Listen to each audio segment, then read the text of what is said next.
Welcome everyone to Hear Me Dragons. I am your host Nick, and I'll be taking you through over the next few weeks with some various guests from around the world of Warcraft. And today's first guest is the Kap Fantastic. Kap, would you like to introduce yourself? Hello. It's great to be here on your first inaugural episode. I am the Kap Fantastic, would you believe? And I am a content creator for World of Warcraft mostly. I stream on Twitch and I'll be across the internet in all the usual places. I guess my unique thing is that as a member of the gay community or the sort of LGBTIQA plus community, I'm kind of big on gay and queer representation in gaming and across Warcraft. And that's kind of, I guess, my selling point, if you like, on Twitch. So that's a little bit about me. And thanks for having me. That's great. So let's start right back at the start. What is it when is it you sort of started to play the game? Are you a vanilla boy, or are you more later than that? I was a wee being. So I think I was playing a game way back when in my early 20s. I was probably about 22, 23, called City of Heroes. And that was my first ever kind of experience of an online game. And I think one of the great things about that was the character creation, creating this kind of fantasy person that you could be online and actually entering into a world that you could be in with other people, other real humans. And at the time, in the background to all of that, World of Warcraft came out. And I guess, I keep up with the gaming press when you're a gamer. So I sort of saw that it existed. I saw what it was. And I thought at first, that looks very stylized, maybe not my cup of tea. I'm maybe here for something a bit more realistic. But City of Heroes kind of, naturally came to an end. People stopped enjoying it, moved on, as people do with most games. So I thought, what, I'm going to give World of Warcraft a try. And from the second I started playing the game, I started with a druid in Teldrassil. And I'd kind of done that little starting area, with the spider cave and going up the tree and all that kind of fun. And they're like, go to this next town. And I went to this next town. And on the way there, I think it's called Dolinar. On the way there, I saw this tiny little gnome run past me. And they were like jumping, as gnomes are prone to do when they run around. And I was just like, oh my God, I have to be one of them. Like, how do I get to be that tiny? The love of gnomes. That is where it all started. It was like one of my first days in Warcraft, and I saw a gnome, and I was like, I'm in love. And I've really been playing pretty consistently ever since. I've had a few breaks here and there, but I would say from that point onwards, I've been a fan, and that was way back in Classic. So prior to that, you'd never played any of the RTS Warcraft, Warcraft 3, Warcraft 2. So. Yeah, that's a great question. So I guess I'd played Warcraft 3 a little. When I was in my teens, secondary school, I took my kind of computer, as you did, did a LAN party, took my entire computer in the back of a car, and they were bigger then, folks, round to my friend's house, and plugged it all together with an Ethernet cable, and we played against each other in Warcraft, matches.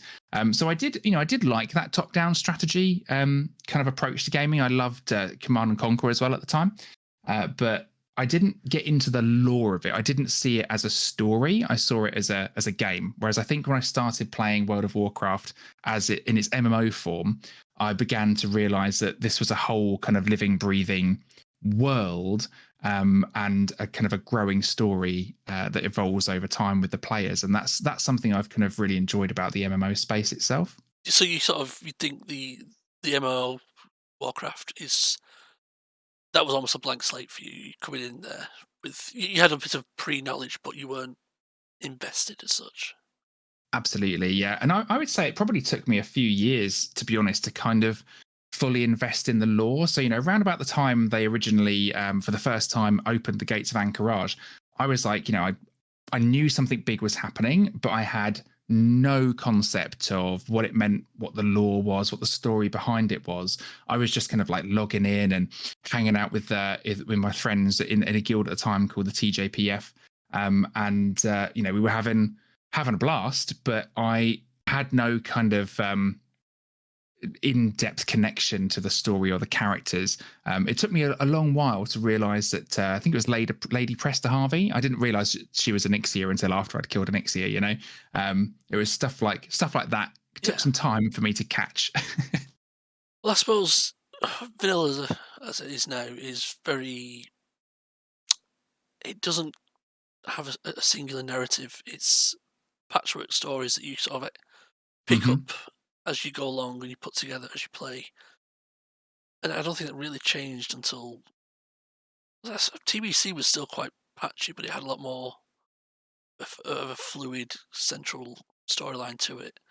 Definitely. But Classic I see it with like new players now. They come in and like, "What's the storyline of Classic?" And I'm like, "There isn't one. It's a world Yeah. that you exist in." And I think fundamentally that's what the Classic experience is to these people who have gone back 20 or 15 years later. It's the Yes. lack of guided story that for a lot of people it is a living world with its own little stories rather than here's the great big bad, go kill it.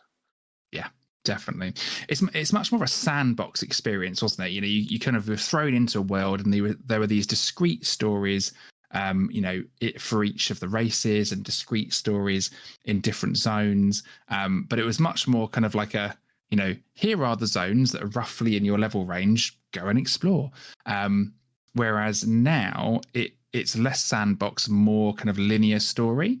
I know a lot of people that prefer that kind of linear story approach. Personally, I like both. But you're right. I totally agree that I think you see a lot of new players coming in being like, what exactly is the point in Classic? What happened? And there's those big moments like the Gates of Anchorage and Onyxia and so on and so forth. But Molten Core. But there was less obvious spoon-fed linear story, and it wasn't until they started to do that in TBC that I started, I think, to get the story and lore bug for World of Warcraft, to be honest. So it's a good point. So when you were sort of back then raiding in the Friends Guild, were you raiding at all, or I is that what was. other people do? You were off busy No. killing bears and things like that.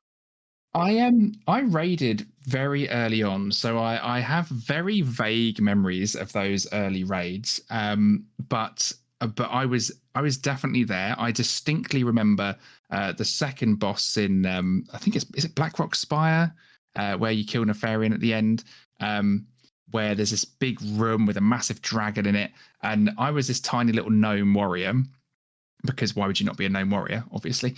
And I remember being in a queue of 5 other tanks. It's a 40-man raid as an off tank, timing when I Yeah. have to go and hit the boss because of the way that aggro worked at the time.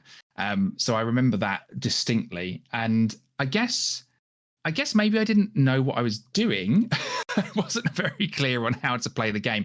But I think at that time nobody really was, and the guides, weren't as good as they are today. We didn't have these kind of like amazing resources like Wowhead, at the forefront, massively available, hugely up to date all the time, cut and paste, builds and support. So it was a bit more kind of was a bit more bleeding edge, I suppose, a little bit more edge of the seat stuff, trying to work out what the hell I was meant to be clicking on at any given point. But it was good fun. Yeah, I obviously I'm much later to the game than most. I didn't start till BFA, midway through Yeah. BFA at that. But yeah, that raid is not something I enjoy clearing as an alt or the raid like for old content now. It's a suppression room. Oh, why is that still there? It's Yep. it's just miserable. Just you can't blink through it. You just like You no, can't blink through anything properly. this is That's five how Blink minutes. works, right? Oh yeah, blink. You can cross vast distances unless there's a pixel in front of you. But yeah, so you obviously you played through Classic. You moved into TBC, or did you sort of take a break at any point in that time? No, so I think basically from Classic through till the end of TBC, I was pretty consistent. I didn't raid so much in TBC. That was like a different time for me in terms of kind of guilds and friendships online. I think the guild that had kind of gone through Classic kind of drifted apart a little bit. So I went off to kind of to greener pastures, if you like, to try and find other things going on. So I was a bit more of a solo player during TBC. And didn't really get into the raiding. To be honest, I think I found playing Warrior quite hard in that expansion as well.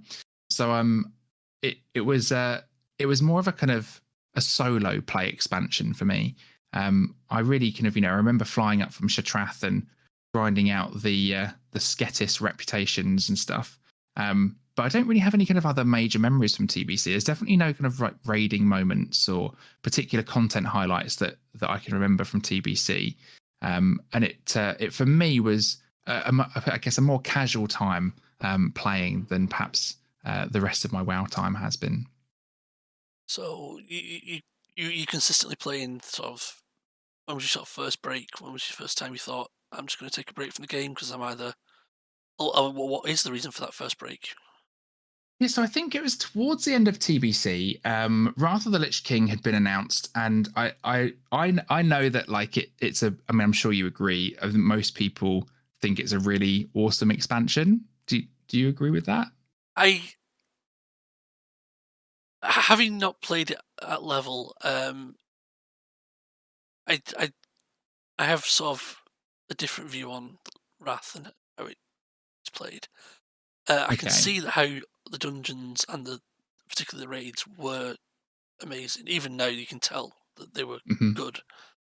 Um, but I do wonder sometimes if there is a degree of nostalgia that isn't there for the rest of us that makes it appear better than it was. Yeah. Um, Okay. Cool. I don't. I That's not to like that say it's a thinking. bad expansion, but I'm not sure it's quite as highly regarded as it should maybe technically be. Yeah. So I was in the camp of people, a small camp of people at the time. I wasn't massively hyped about it. I thought that it was, it was interesting. I was glad to be back in a setting that was kind of on Azeroth. I definitely felt a bit jarred moving from Classic, which is very, at its core, very fantasy, very, living in the forests and in the real world. It felt very connected to that kind of real fantasy world that we all love. I felt like TBC kind of took us out to space a little bit. I was like, there are spaceships here. What is going on? This is confusing to me. I am playing a fantasy game. The space has arrived. And then Wrath of the Lich King, I think, kind of took us back a little bit into kind of core fantasy setting. But by the time we got to the end of TBC, I wasn't massively hyped for it. Now, I did get a friend of mine to drive me all the way to Asda's, would you believe, out in the middle of nowhere at midnight. And then we demanded that the store shop assistant or the manager got out their copies of Wrath of the Lich King because they weren't even on the shelf. And we bought some. So I did, I was there for launch in my own kind of way, an Asda midnight launch, very sophisticated, and enjoyed playing Wrath. But for me, good dungeons, good raids, enjoyed it. I wasn't heavily into the raiding scene at that point in time, and Wrath didn't massively inspire me. I found some of the zones really laborious. I think like Borean Tundra was really laborious zone to Yeah, I do. think people going back now are realizing that there's not much there. Yeah, exactly. There's not much there, and what is there is it felt like a slog. And I think there's a couple of other zones like that. Grizzly Hills, fantastic zone, beautiful, but quite difficult to level through. Um, so so again, I played consistently. I enjoyed it. I loved ICC, but I wasn't in a raiding guild at the time that kind of really took me through that end game content. So it was again a bit of a different experience, but I enjoyed it a bit more than I enjoyed TBC, I would say. So, how did you sort of approach Kata? Was it a fresh start, an exciting start, or it was a case of I'm done with TBC. I just want to with Wrath. I just want to move on. Yeah, so I guess like coming back to that break point. So I took a little break going into Wrath, did the midnight launch. Then I think during Wrath, took a kind of another small break.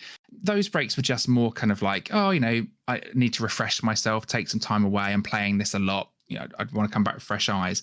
Kata for me was the point where um, life around me had changed. So, dating, getting older, being in my 20s and work and all that kind of stuff, where I was like able to get back into gaming in a kind of a bit of a deeper way. I had more time, I was out in the nightclubs less, I was at home more.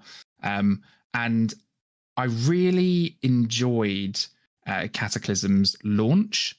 I thought the zones were brilliantly redesigned. It felt disconnected because the zones were all over the place, dotted around the existing world. And I was like, wow, haven't we been to these places before? I'm really confused. But I enjoyed what Kata did a lot. And actually, for me, I really enjoyed some of the Cataclysm dungeons and raids as well. Again, I wasn't massively into raiding, and I'd sort of started there in my Warcraft journey back in Classic, but then dipped in and out a little bit in the sort of preceding years.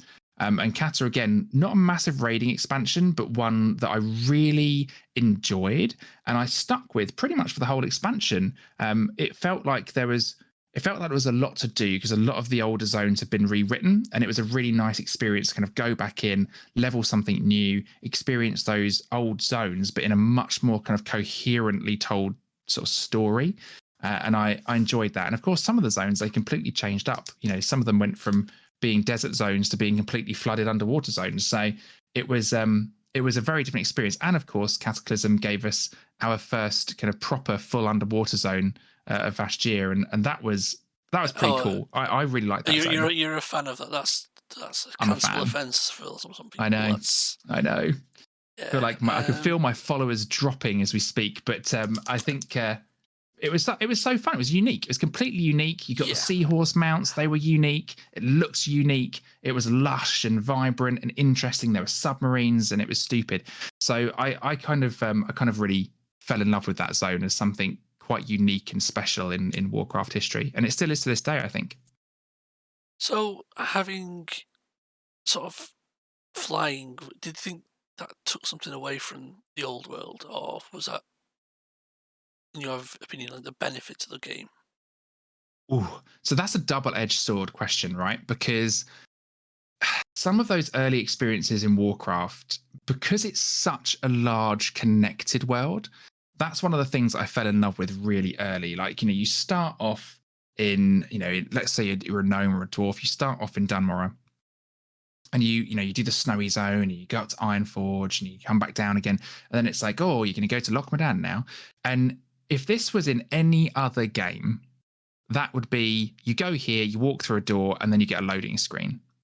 And I distinctly remember for the first time in kind of my experience of gaming, going like through a tunnel and then round the mountains and then down through another tunnel and then coming out into Lochmadan, coming over that ridge and seeing this amazing zone. And I was like, I mean, I literally I sort of lost it. Yeah. I was like, this is amazing. Like this is all connected. This is actually a real world, a real place, a physical manifestation of of a world in the gaming space. So that was something that was really something special, and I think you only experience that on a ground mount on foot. Mm. With that said, flying adds an incredible convenience. It is really great to see the world from up high, but it works better in spaces that were designed for it than in spaces that have been, I guess, kind of rebuilt for it. And if you look at the old world, you can literally go from somewhere like Duskwood, really eerie, dark trees. You just literally you go over a cliff into the next zone, and you can see the texture connecting line, on the top of the cliff. And I think that takes you out of it a little bit, where you can see, this is a desert next to a lush forest. These two things would not be able to exist next to each other in nature. You often see, so you can see where the lines were divided, and they're just like, well, I'm just going to put a big chasm in between now because it's the Cataclysm. Exactly.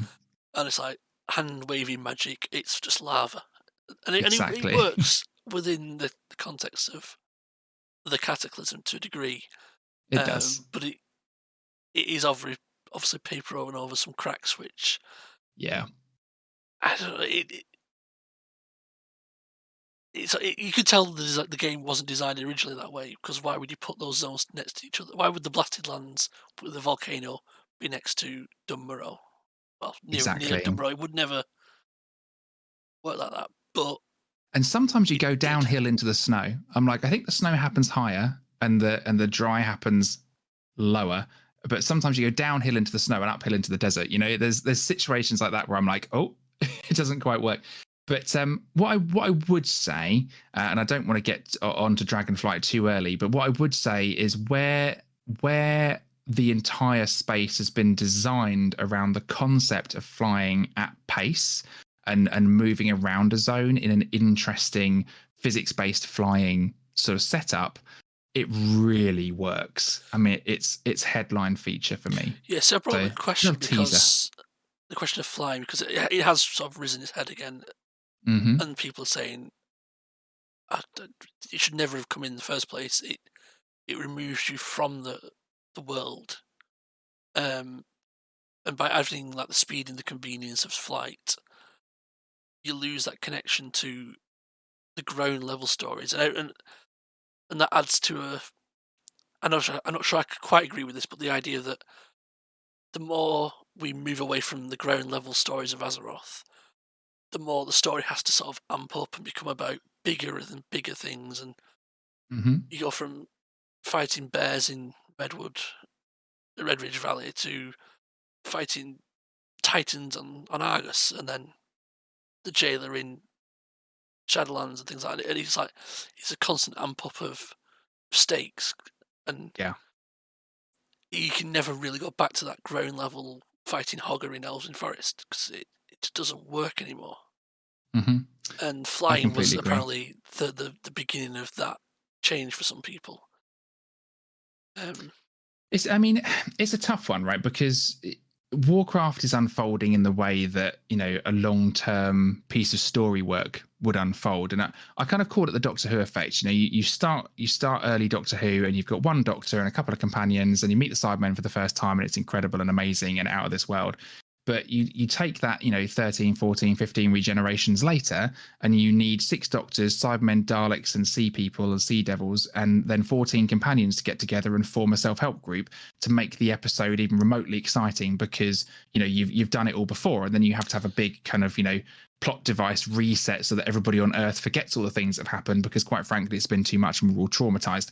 So I yeah, think Warcraft is a victim of that long form storytelling, and it is really tempting to, as a storyteller, I guess, amp up the the risk and amp up the drama every time that you kind of extend that story a little bit further.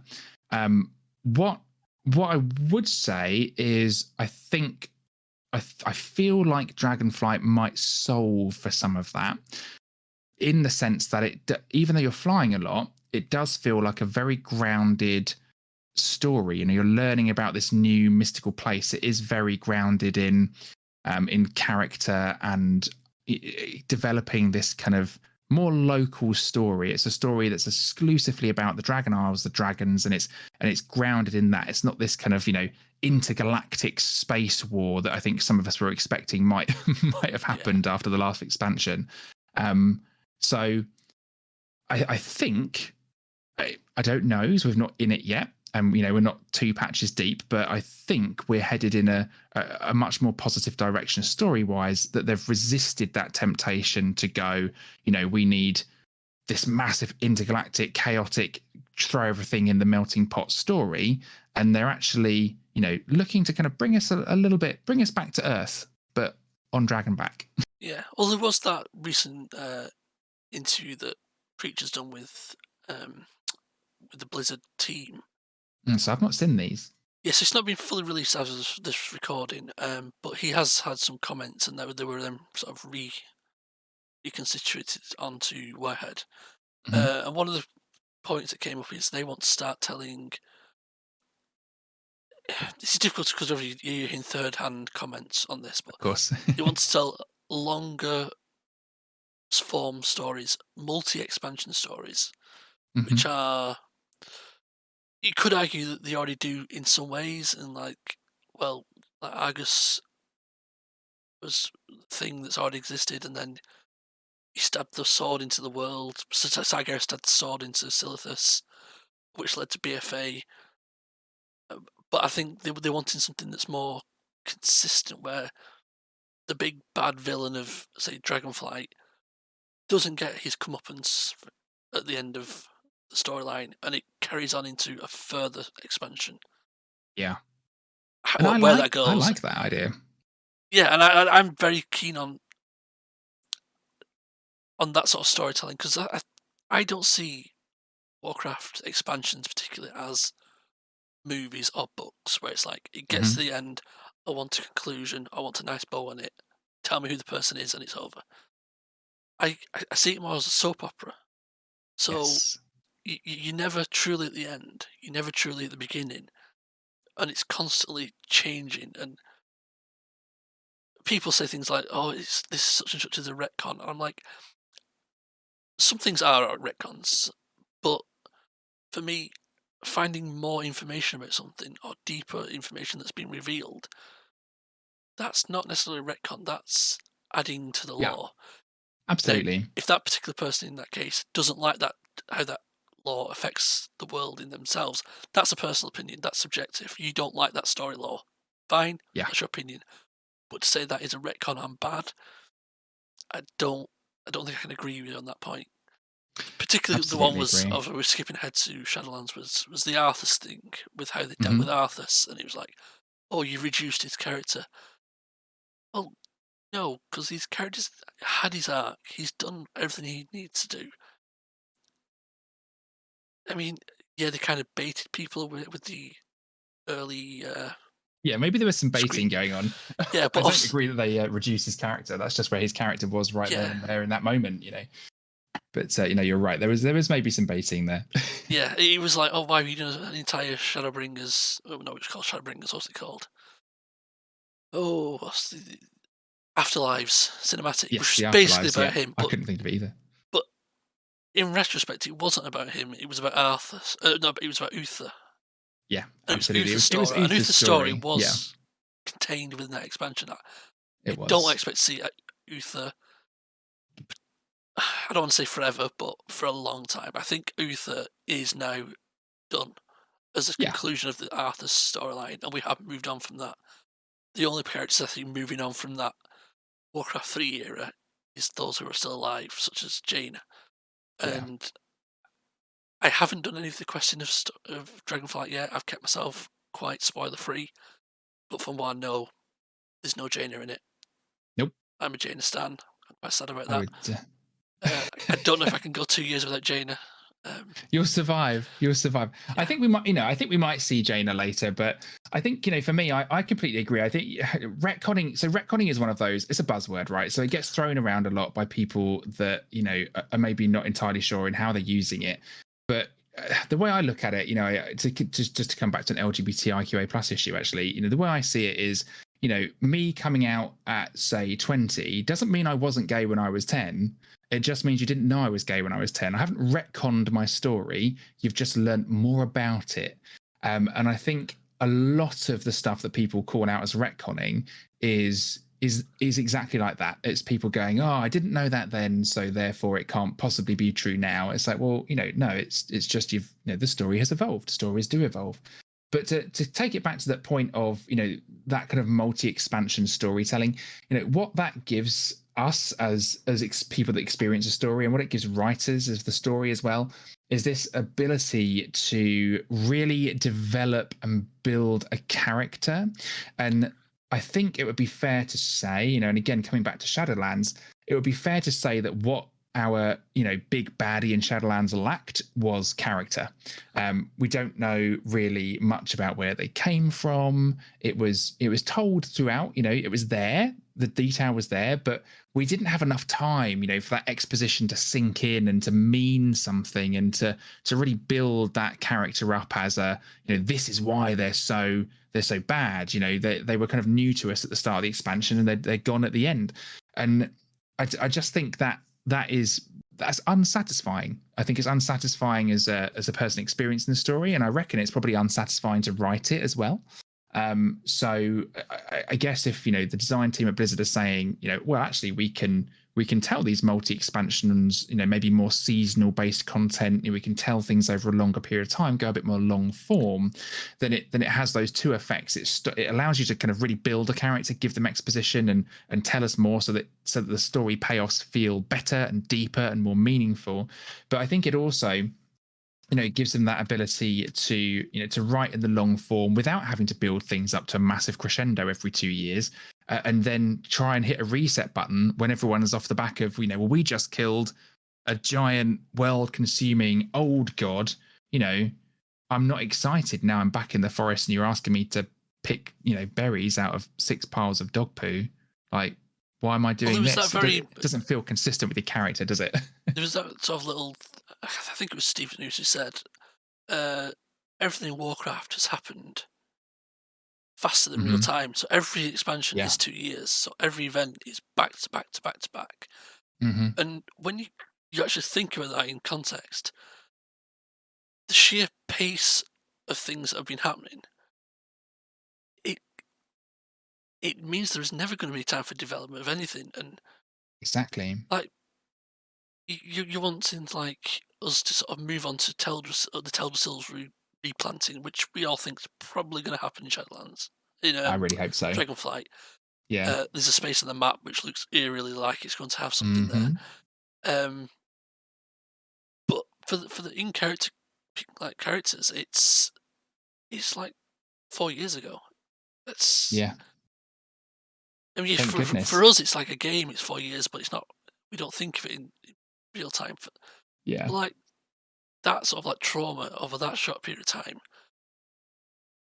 That would take decades to process, and almost you want to tell that story properly and in depth. If it was a novel, the story of the Night Elves recovering from that and finding a new home and stuff, that'd be a 10, 20, 50-year story, and with their lifespans, it'd be the same characters, potentially, but it gives them that space and time to do that. If you're knocking at these expansions where everything's bigger and badder than the last time every 2 years, it's very difficult to sort of give true weight to what's happening. Absolutely. And also, like, you find yourself as a player desperately worried about your character's mental health.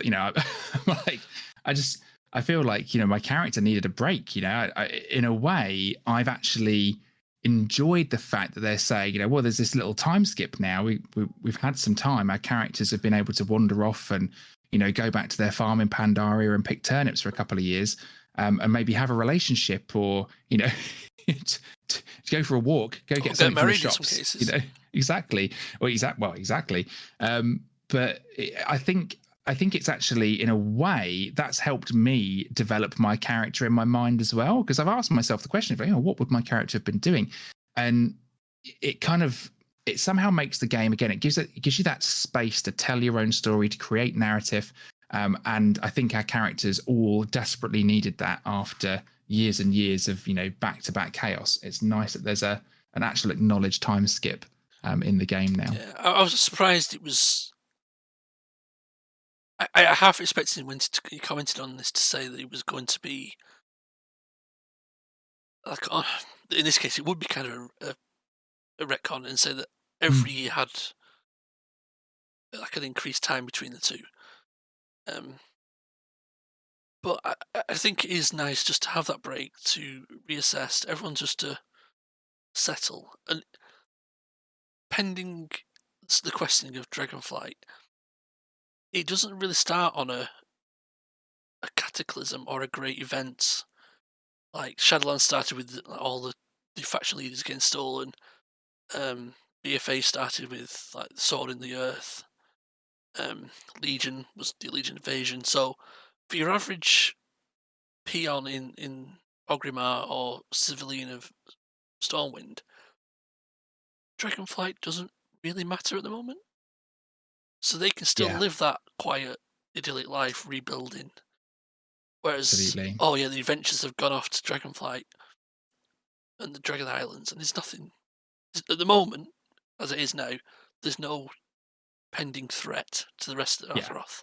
exactly. The world's not about to end. It's it is very much without giving anything away from the questing that I've done in my beta testing. It is very much a this place. It's more like Mr. Pandaria in a way. Although even that still had a bit of a kind of bit of a wild start, but it's very much like this new place has appeared. Let's get back. Let's get back there for the dragons. Let's go there as our characters and explore it and find it and learn about it and understand what's going on. So you go on a journey, go on a storytelling journey with your character across the main story campaign, to learn about what's happening and to help the dragons. And yes, there's some story beats in there that kind of point to, oh, this is bad, and oh, that's not good, and oh, this shouldn't have happened. What are we going to do about that? It's way less, if we don't fix this now, the world is going to end, which is quite nice actually. And it's nice to. I think it is nice going in not knowing who the big bad is yet, because the speculation is part of the fun. But it's also nice knowing that the options that we have on the table are interesting and characterful, and kind of some are historical to Warcraft history.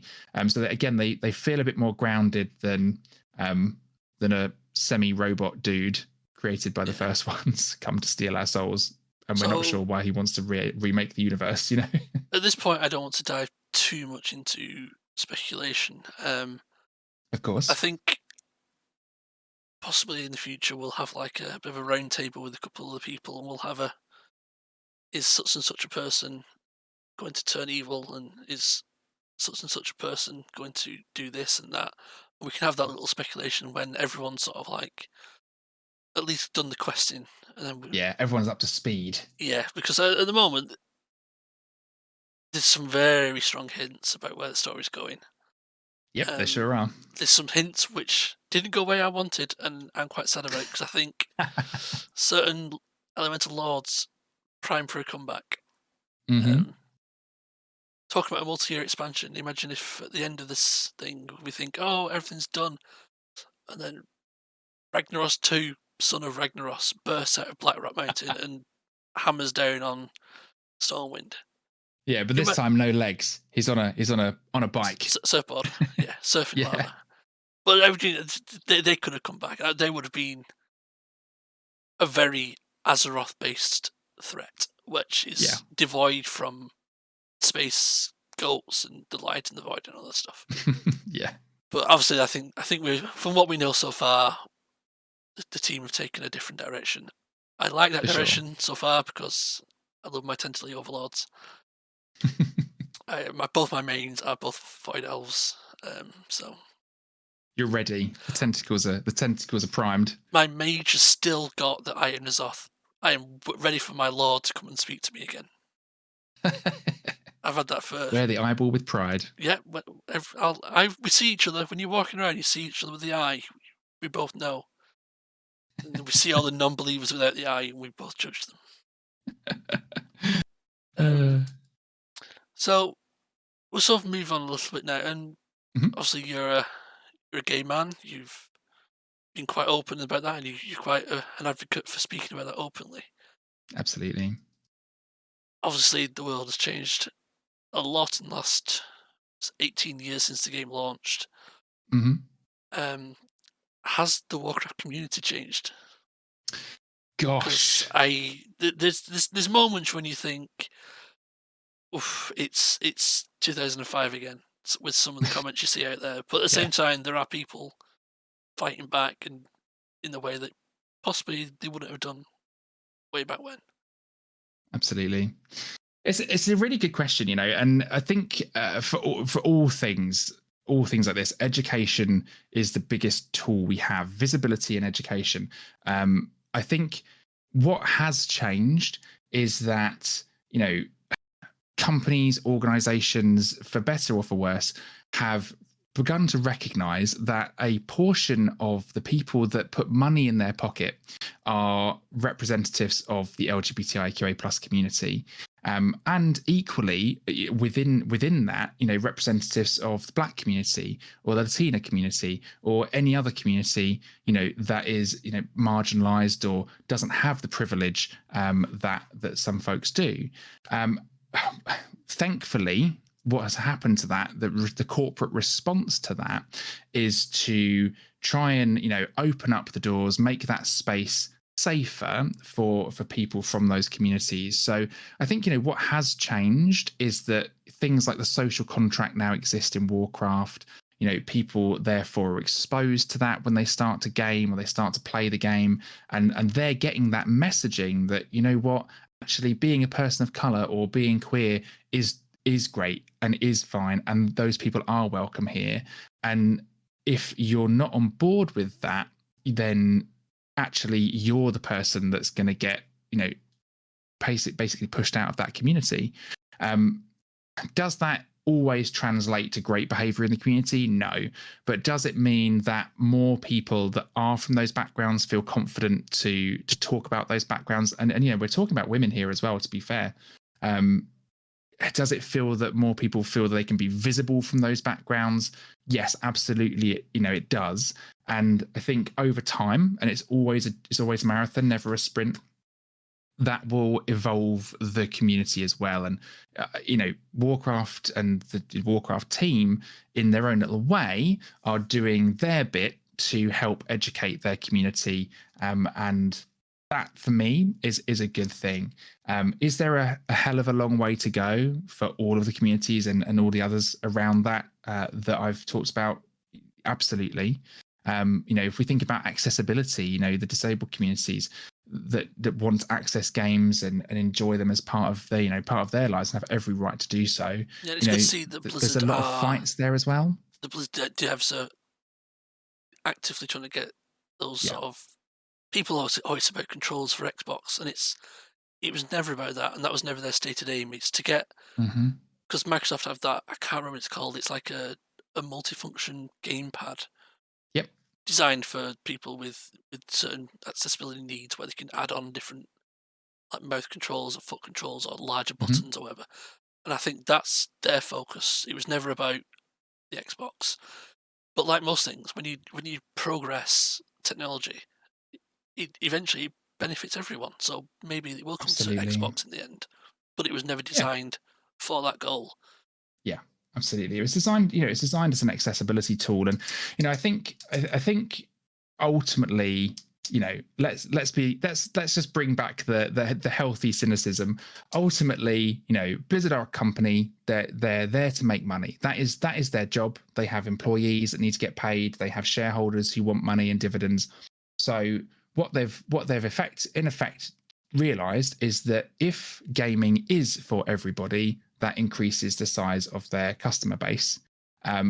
That's very cynical, but in the corporate world, that's kind of what's going on. Two things can be true, of course. At the same time, there will be people of all different backgrounds, cultures, and communities within Blizzard who are also, driving the company in that more positive direction, to be more welcoming, to be easier to work within, to work, with, and to, service those communities better. And more thoughtfully and considerately. So, two things are true there, but there is still a cynical element. Obviously they're there to make money too. Yeah. So important to highlight both sides of that story. But it's definitely seeing development in my view in the right direction. We're a long way from in the right place yet, but we're in the right direction, that's for sure. And I certainly feel more comfortable today being openly queer in World of Warcraft than I did, when I first started playing the game. And I have absolutely hidden my sexuality from people within the game in the past to avoid abuse. Yeah, I mean, I'm fairly active in a lot of, a decent number of WoW streamers' channels, and I'm in a mod in some of them.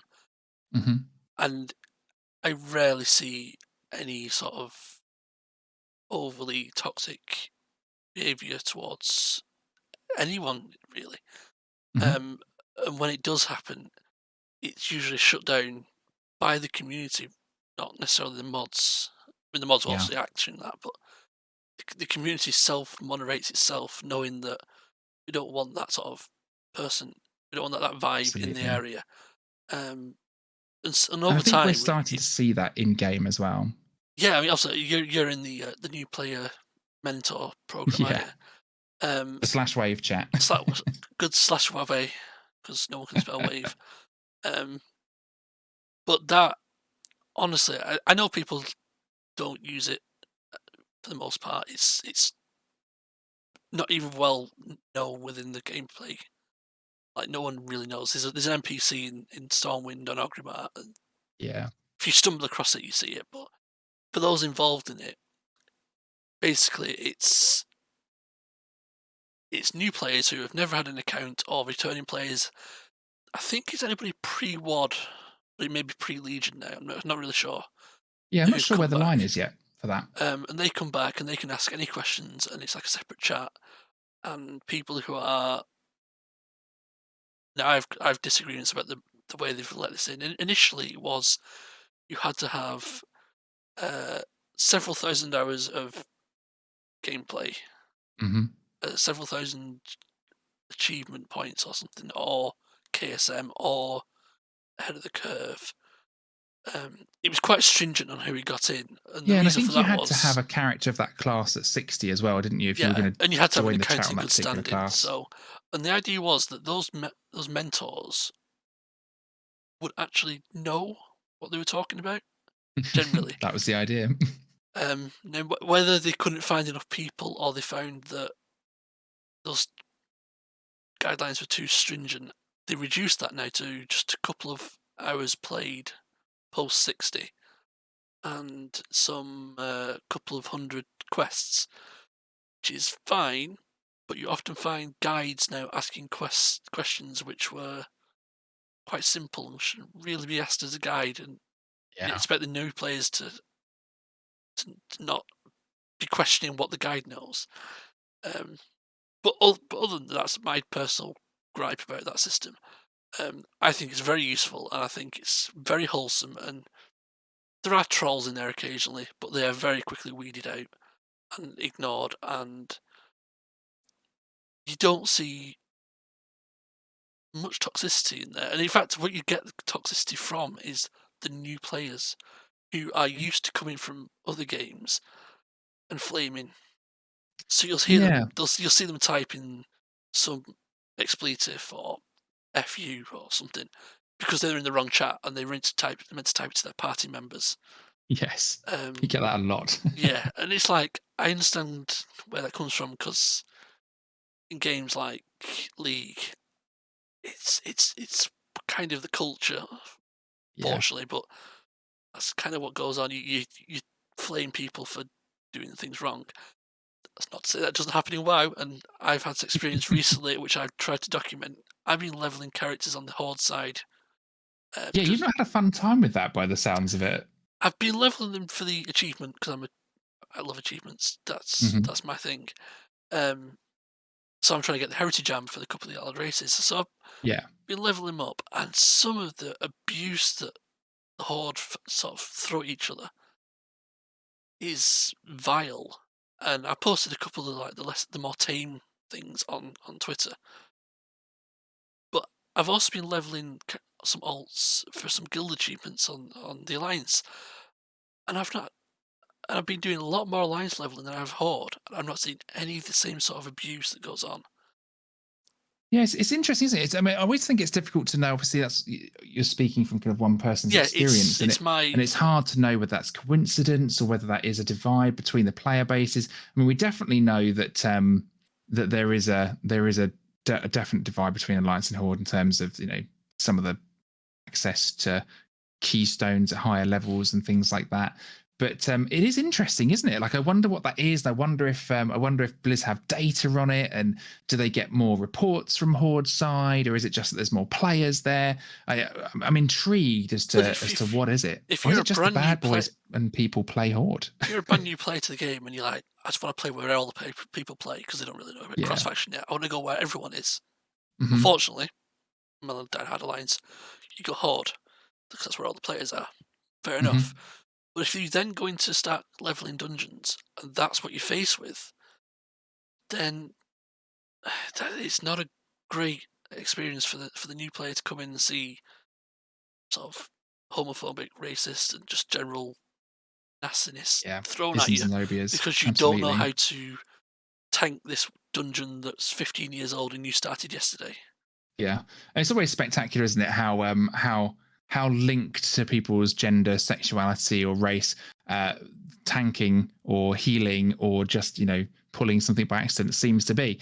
But it's sad. I mean, I find it really sad. If I'm in a group like that, I will always try and call it out. But I just think it's really sad. And like you say, I feel sorry for new players coming into a game and experiencing that because it's clearly not what Blizzard want, and it's certainly not what any of us that put our time into supporting newcomers want either. And actually, I doubt it's what very many people want. I think it's a small vocal group of people that behave that way. But sadly, you do see it, and I don't know what the solution to that is. I don't know when we'll get past that as a gaming community, but also as a society, because it exists in society on a daily basis. You see it on Twitter all the time. Well, it was like the It's where reaction we're to at. the social contract from some people online was, Mm, "Oh, what was this that about? I'm never playing this game again. I'm not going to be censored." I'm like, if you just want to say the N word repeatedly, then Exactly. I don't care. I'm censoring you. Go and shout it Yeah, out in your basement alone. But you don't want to exactly. hear it. It's just it's not free speech. It's hate. It's no one is stopping you saying those things, but you have to take the consequences, and the consequences are you get banned, or you get reported, or you get Yeah, whatever arrested if it's real life. absolutely. Free speech doesn't mean speech without Yeah. consequences. So Yeah, fortunately, yeah, those people still exist, and they do. they And they we can sometimes try, play but WoW. they do. But I think that sort of social experience puts people off It does. interacting with Yeah. the rest of the game socially. Hmm. So they'll join a group, they'll join a guild, for example, they'll search a guild and they'll find a cesspool guild, maybe full of faceless anonymous people who don't say anything, and they think, "Oh, this is not for me. The game's dead." Or they'll join a guild full of racists. And I personally did actually join a guild like that. My first guild was like that, and it wasn't. They were quite quiet with it. They didn't say it openly, but one night after a raid, they were mouthing off about something, and it came out, and three of us. So there's four of us at the time. Just G quit the next day and founded our current guild a week later, because we couldn't consciously stand by and listen to that and just think that's fine. Yeah. So we started our own guild and went from there, on this explicit understanding that that is not tolerated in our guild in any way. And to this day, we've never had an issue with anybody like that. Yeah, thank goodness. And I think it's one of those things. It's sometimes it comes up, but you've got to manage a community like you manage a chat on Twitch, like you manage a Twitter feed. You just got to just don't stand for it. We've got to get those people out and push them out of society as best we can, and hopefully at the same time educate them so that they can still be a part of the real world and just not be an asshole. So just before we wrap up, is there any? Yeah. Do you want to discuss any sort of thoughts or hopes you've got for Dragonflight? Is there anything you really want to sort of champion, or think actually it's still time they can still change this? It's not quite what I hoped it would be, because obviously we're guildies. We've known each other a while. We sure Um, have. when the Shadowlands, so the Dragonflight launch trailer came out, you were not happy. You were very much in the case of, this is not what I wanted. I'm not happy with this expansion. I And was now salty. and now Yeah. you've come 100. You've circled so many times. I don't even know how many degrees, but you are now like full on hype mode. Um, I've still kind of kept fairly similar because I'm personally, dragons aren't my big thing. Kind of bit. on dragons in all sorts of media, not just WoW. So I'm more excited about the future stories that they are hinting at than the current Mhm. initial story. But yeah, did you want to talk about your thoughts on Dragonflight? Absolutely. So yeah, so I guess you're absolutely right. It's a story of two halves. So when it was first released, I guess or it's the information was first released, I should say. I guess for me, like it was missing some headline features that I really would love to see in the game, and I kind of part of me hoped they would be there. So um, absolutely, I want to see all races be able to play all classes. I know they're working on that, so I have really high hopes that that's Yeah, so coming down the we got line three fairly of those quickly. this last We week. sure did. And it was great. That's been great to see, and I really want to see more of that. I know that it's a lot of work from an assets and programming point of view, but I really do want to see more of that. I think player choice is really important. I think player choice is also really important from a content point of view. So I was really sad to not see kind of calming, cool, chill content like player housing, a little bit of farming, stuff like that we've seen in various levels of success with the Pandaren farm, with garrisons. But the idea of having your own little house with all these amazing little furniture assets and little things you see, you see pots of tea and on a bench and cups and saucers and a little log fire. And there's so many assets in the game that they could play with there that I kind of felt, and I still feel like that would be a great multi-expansion kind of thing to build on and build into the game. So I think I was salty that those things weren't there, and I was less convinced by the kind of dragons aspect of it. I was like, okay, cool, dragons, yep, great, fantasy setting, of course, there's going to be dragons, and I was less keen on I think the just kind of the ideas around things like dragon riding. For me, I was at first confused. I was like, where is the headline feature? Where's the gameplay trailer? What are we actually going to be doing? So for those first kind of, I guess, few weeks and months, I was definitely a bit kind of like left out in the cold, if you like, by the announcement, because I was just like, I don't know, I'm salty about what's not there, and what is there, I'm not convinced. So I started playing beta, and without giving away anything, it is fair to say, as I've said earlier, I think that dragon riding is a massive headline feature. It's for me, it's game changing. It's so fun. It's such a great way to travel around. It's got kind of a collectible aspect. It's got a kind of customization aspect. It's got great kind of feel and movement. It makes the world of the Dragon Isles feel really kind of spectacular and spacious and large and connected, which we didn't have in Shadowlands, having to take those portals through the airport terminal that is Oribos. So those things kind of felt really good, and I guess that's kind of got me on the hype wagon a little bit. What I'm excited about is the direction some of the patch content could take.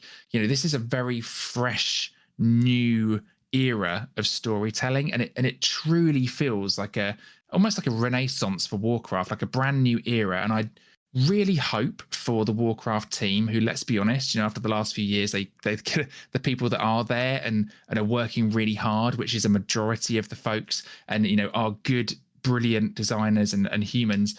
They deserve a bit of a win, and I think that as a player community, we deserve a bit of a win as well. And my hope is that Dragonflight is that win, that we all get in there on the 28th, and we get into this new story, and the joy, the joyfulness that Dragonflight is, because it feels really joyful and bright and light to play.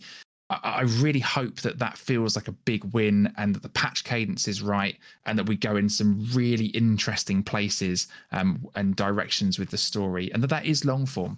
Those are kind of, I guess my hopes. So I think that's all for today. So I'd like to thank Kap Fantastic for coming along today for the inaugural episode of Here We Dragons. Thanks for having me. We'll hopefully have you on again soon. If all goes well, there'll be many more of these. And if it goes really well, I'll have to change the name to the next expansion. So, but, but I'm being an old WoW developer. I'm planning for this expansion. I'm not planning for the future. So, do you want to give yourself a little shout out with all your socials and where people can find you and all that sort of information?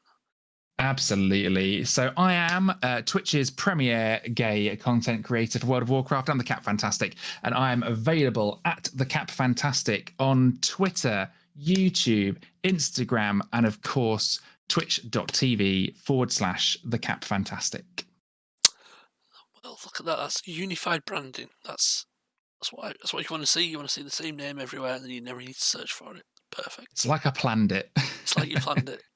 I still can't get my own username on Twitter, or on Twitch either. I hate that. It's so frustrating, isn't it? Yeah, I'm like, oh, stick some numbers at the end. That'll do. One day, I'll steal it back. So, yes, so that's the first episode over. Next week, if all goes well and we can get the scheduling right, we'll have OK Mage to talk about the Racefield first, pushing high keys, and mythic raiding, amongst other things as well. So, I hope you stick around for next week, and we'll see you later. Goodbye. Bye bye.